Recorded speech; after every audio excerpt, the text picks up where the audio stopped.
All right, hey there, everyone. Welcome back to the Hummingbird's Nest. I'm really excited to have Jordan May on now. We are going to be talking about her upcoming album, Creation of Jordan Maye. Um, why don't you introduce yourself? Hi, my name is Jordan May. I'm sorry. I'm a student at Berklee College of Music. I'm 21 years old. I'm originally from Atlanta, based in Boston now. Lovely. Yeah. So yeah, congratulations on the upcoming release of your. Are you calling it an album or an EP? I'm not sure. I think an EP or an LP. Cool. That sounds good. Yeah. How are you feeling about putting it out in the world? Yeah. And how are you feeling about having it out there? I'm excited. This has been a while in the making. There's been a lot of rebranding with myself, and there's been a lot of reworking, and there's been a lot of stuff going on behind the scenes. So I'm really excited to actually have stuff out. Totally. When you say a while in the making, like what kind of timeline are you thinking about?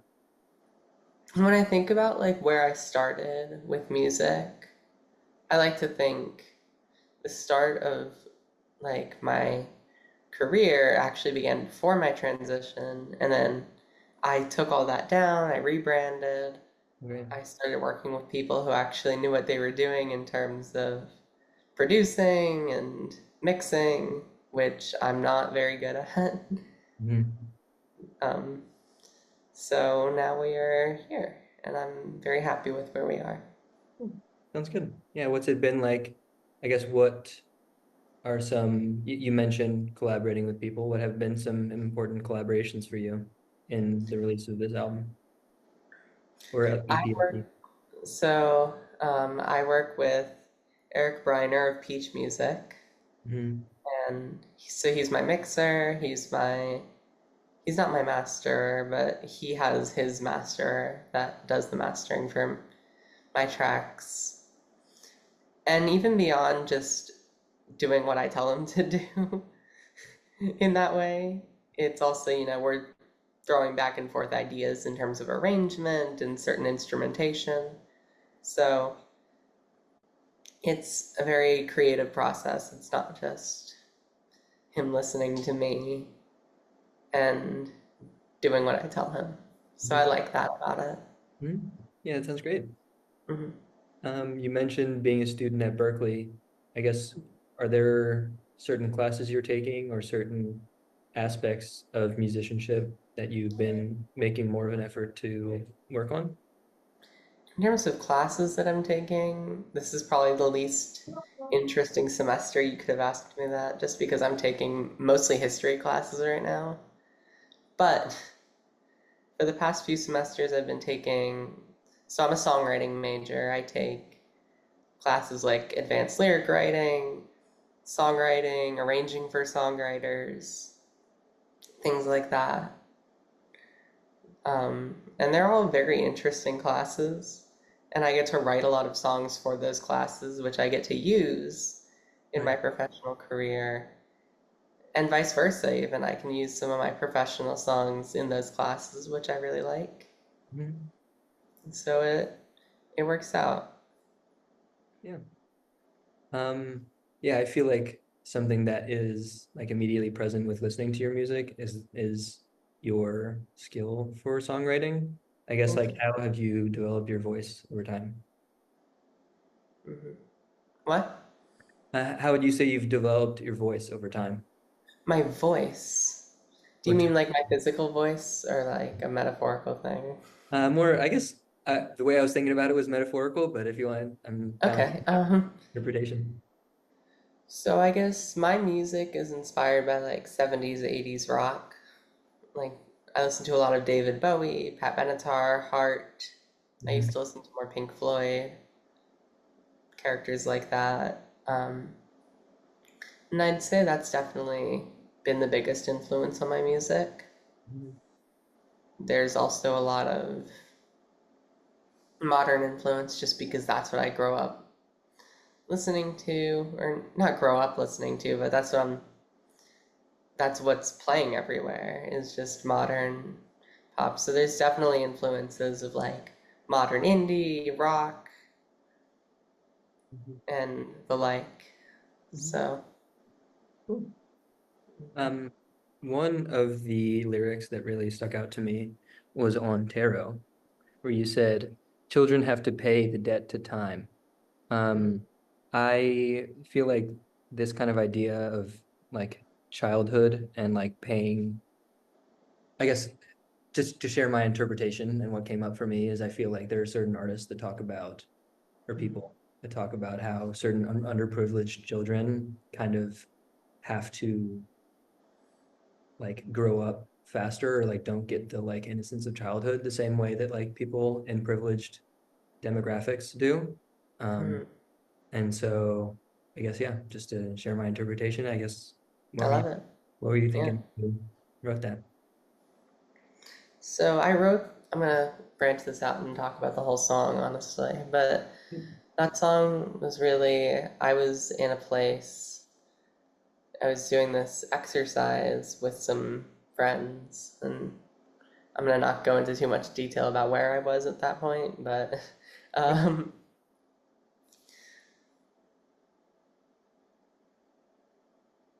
okay, sorry, I just blanked for a second. We were Good. doing this exercise where we were looking at tarot cards and writing out prompts and stuff, and I decided to write a song based on the two cards I picked. I don't remember exactly which cards they were because I'm not very familiar with like tarot as like a card reading format and everything that goes into that. Mhm. But it was very, the cards I picked were very like Garden of Eden-esque, um, and really talking about like, the way I saw it was like, as humanity, we are paying the debt to time, Mhm. and we're paying the debts for like what we've done, and children specifically, in the world. We're gonna grow up in this era that's very shaky, honestly, and Right. scary. Right. And that's sort of my interpretation. I love your interpretation as well. Yeah, I feel like there are commonalities between them. Yeah. Um, so yeah, I mean, I guess just continuing to talk about time, another thing that I in my notes, I guess I'm curious about your perspective on time as it relates to your musicianship, I guess. Like you are still at university, and so some would view that as like you still have a lot of time to be making music. How do you view, I guess, the way you pace yourself in terms of working on this? So, um, I often need to remind myself to slow down. I feel like you're right. I do have more time than I give myself credit for.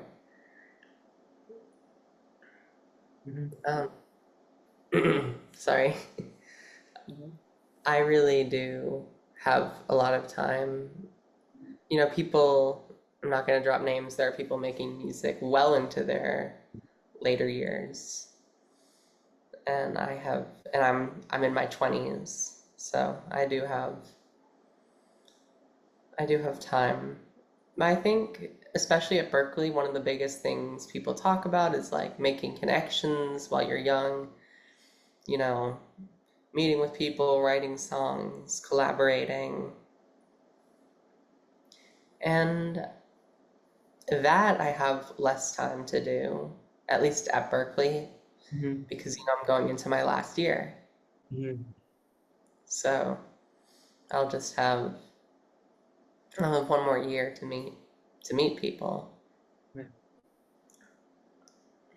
Yeah, what has it been like socially in Bedford? It's been interesting. I talk about it in some of my songs. There's been a lot of like mm, jumping between like friends and friend groups, making friends and losing friends, and it's been hard. It's been hard finding like my people, but I feel like I'm finally on stable ground, Mhm. and it's calming. Mhm. So something that you brought up towards the beginning of this conversation is like kind of like your transition and how that kind of, I guess the way I interpreted that is it was a bit of a pivot point for you musically. You said you Hmm. took on music that you'd been working on. It seemed like a you had the chance to freshly introduce yourself. Yeah. Um, I guess how do you reflect on that? I'm glad it happened. I'm glad I got to have that fresh start. And I feel like my self discovery came at like the perfect time. Very fortunate that I got to have, I don't want to call it an excuse, but a good reason to actually take down my subpar, the things that I wasn't happy with, kind of music, Mhm. and show the world who I really am at the same time as I'm releasing new music that I'm happy with. Cool. Yeah, yeah, and I guess first, one of the things that I just want to say is that uh, just to show love to you as a trans person, as a trans Thank musician, you. I think that is one of the things that drew me to your music originally. I am a non-binary individual. For our at Hummingbird, we have a fundraiser every year for the Trans Women of Color Collective, where we have trans artists of color perform, and so having trans music be central to our site is like important because I feel like I these are really appreciate important stories to be told. it. So thank you for telling them. Of course, thank you. Yeah, of course. Um, and yeah, I guess in that vein, something that you mentioned was like wanting to break boundaries with your music, um, whether it has to do with gender identity or otherwise, I guess. What boundaries are you most interested in kind of pushing past? I want to push past this boundary that, like, I'd almost call it the boundary between the artist and the listener. I want to bridge that connection. Are you okay? um, Mhm. because I feel like, and correct me if this isn't the direction you wanted this answer to go, but um, I like the idea that people can understand and relate to what I'm writing about and connect with me as a person more than just someone who sings and plays guitar and piano and stuff. Totally. Yeah, I guess if you could say more about like creating, well, I guess first you mentioned like if any direction I had asking that question, and I don't have, yeah, any necessarily agenda with almost any questions. I am just interested in your perspectives. Um, in terms of the relationship between the audience and listener, I guess could you say more about that in terms of, I guess what the potential is there? Yeah. So a while back, I was fortunate enough to listen to um, songwriter Rico Love. He is a he's like a big producer and songwriter type in the industry. And one of the biggest things he talked about and something he commended me for when we met was like the idea of not alienating your audience, being able to, um, and as I'm finding the right words, forgive me, um, being able to relate to your audience, make them say, that makes sense, make them understand you, something like that, stuff like that. I think you're muted. Thank you. Yeah, I feel like there's a good amount of background noise going on right now. No worries. Um, yeah, no, I appreciate that perspective. Thank you.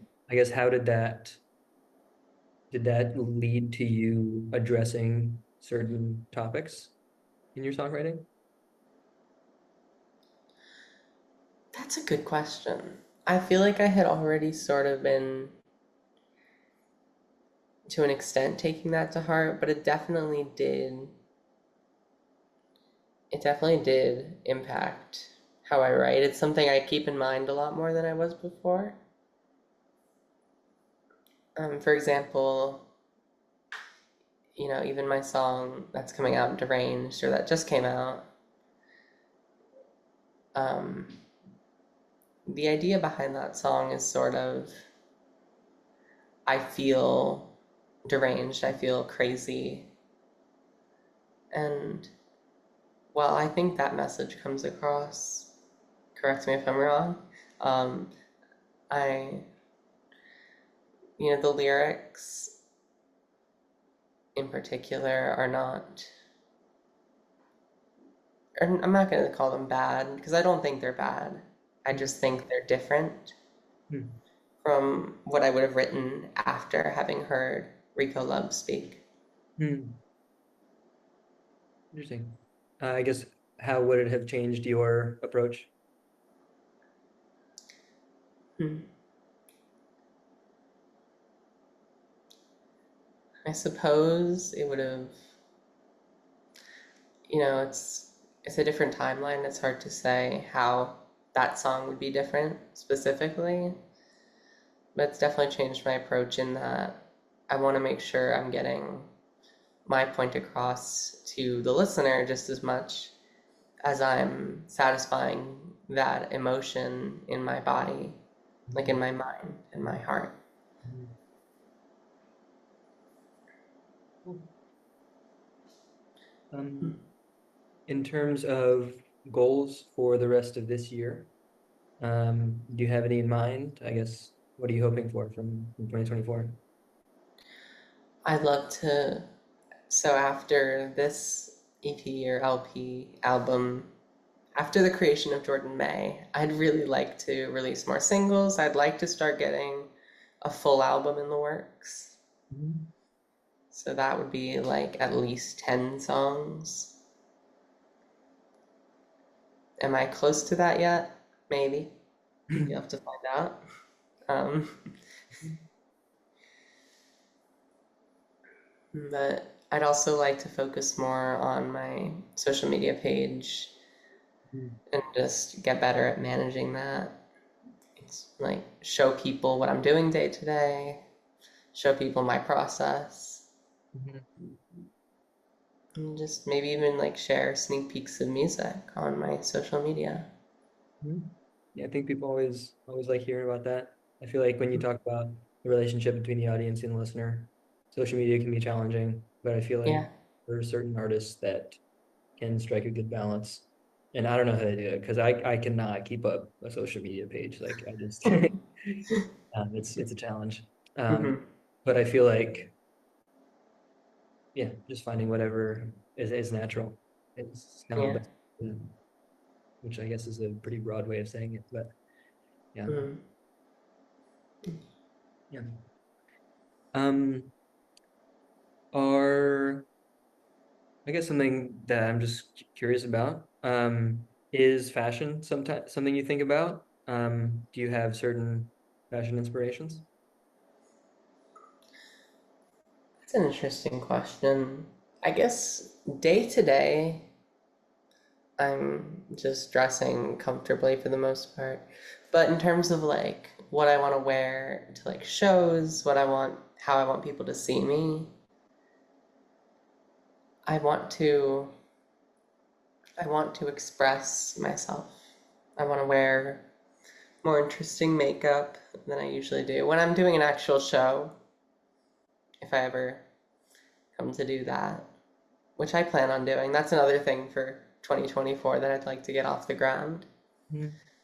um, when I do end up doing shows at like Berkeley and stuff, I like to put on a nice dress. I like to do some crazy makeup. Just feel nice and feminine, you know. Yeah, That's more trans related than music related, but mhm. it I think it answers the question. Yeah, for sure. Yeah, do you feel like it like doing that is kind of helps you get into a certain mode?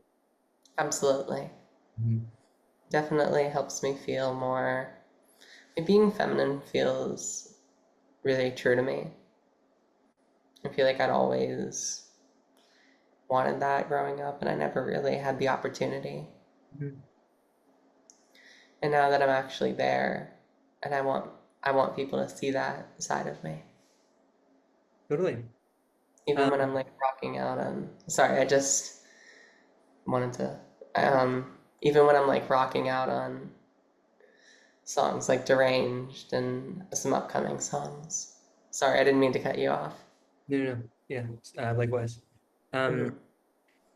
but yeah, I guess just in terms of like trans people, trans women in music, and maybe specifically rock and roll, are there any um I don't want to use the term idols too loosely, but like any people that you look up to in terms of maybe presentation or just in general? In terms of trans women in music, I don't know a lot of trans women in rock.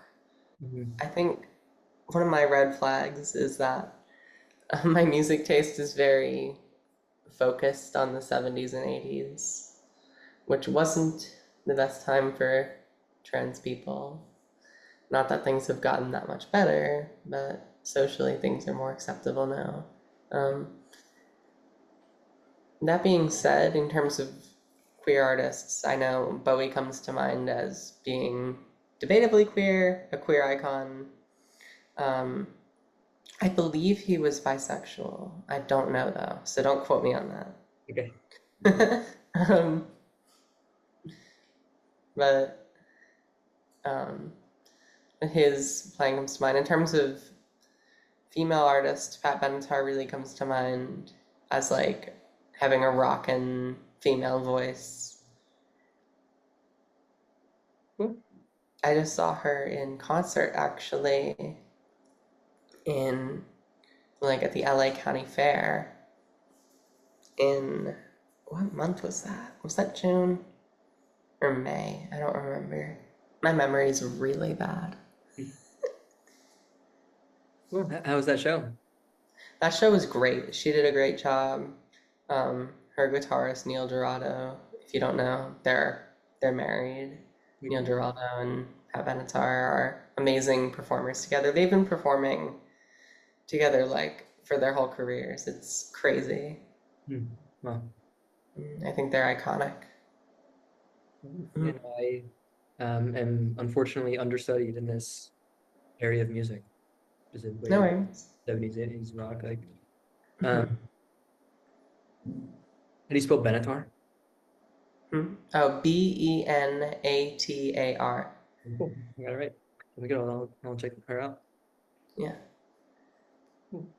Just gonna look at my notes real quick. no worries. Um, I guess in the last like maybe year or two, what have been some difficult moments for you musically, and what'd you learn from them? I'd say the most difficult thing musically has been just trying to. So there have been several times now where I've tried to put a band together. That way I can perform my music around Boston, and it's fallen through like Hmm. every single time. So no band yet. Nice. Still hope so. Mhm. Yeah, I guess are there like uh in terms of like adjusting your strategy for putting a band together, are there any like new places you're looking for people? Well, I had mostly been looking around Berkeley. Mhm. That's that's like the best of the best in terms of musicianship.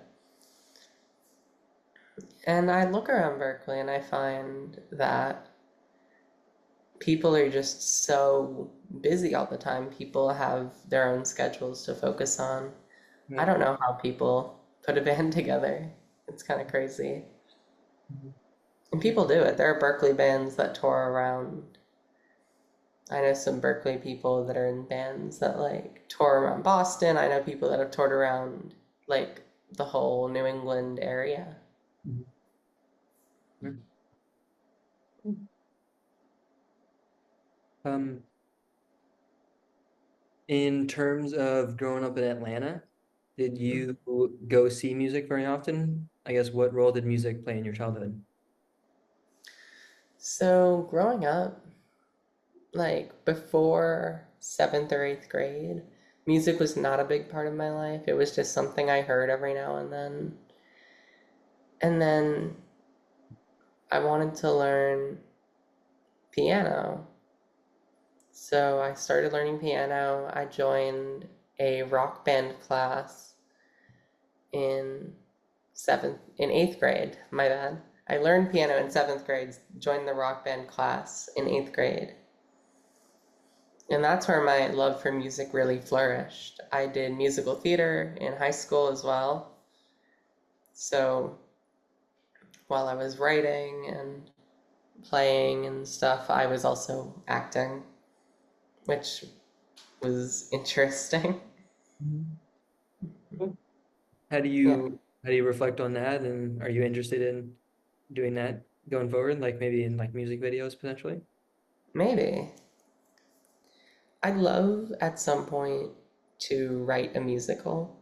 That's on my bucket list. Mhm. So that's much farther down the line, Mhm. but I'd love to do that at some point. Yeah, I'm sure that'd be great. Hmm. Thank you. Well, I guess we only have a couple minutes left. Are there any is there anything you'd like to share about yourself, this upcoming album? Hmm. I'd just like to say I'm really excited and I'm really grateful for y'all for having me on today and letting me talk about myself and my music. And I'm really grateful also um, to Steve, who you just met briefly, um, for helping me, in terms of managing things like this that I don't understand fully. Mhm. Sure, yeah, no, it's good to have a team around you. I feel like it's And crucial. also, one more person I want to thank. I want to thank my parents also. I'm sure they're watching this. Hi, mom. Hi, dad. Um, just for being very supportive my whole life in my music and in my transition, things like that. It's amazing. That's really good to hear. Shout out to supportive parents. Yeah. Yeah. Yeah. Mhm. Well, thank you everyone for watching. Jordan, it's been lovely getting to know you and talk about your music through Thank this you. You interview. too. Thank you for joining the Hummingbird's Nest. And Yeah. really excited to, I guess, I'm excited for the world to be able to hear your music. I think there's a lot to learn. Yeah, thank Thank you. you. All right.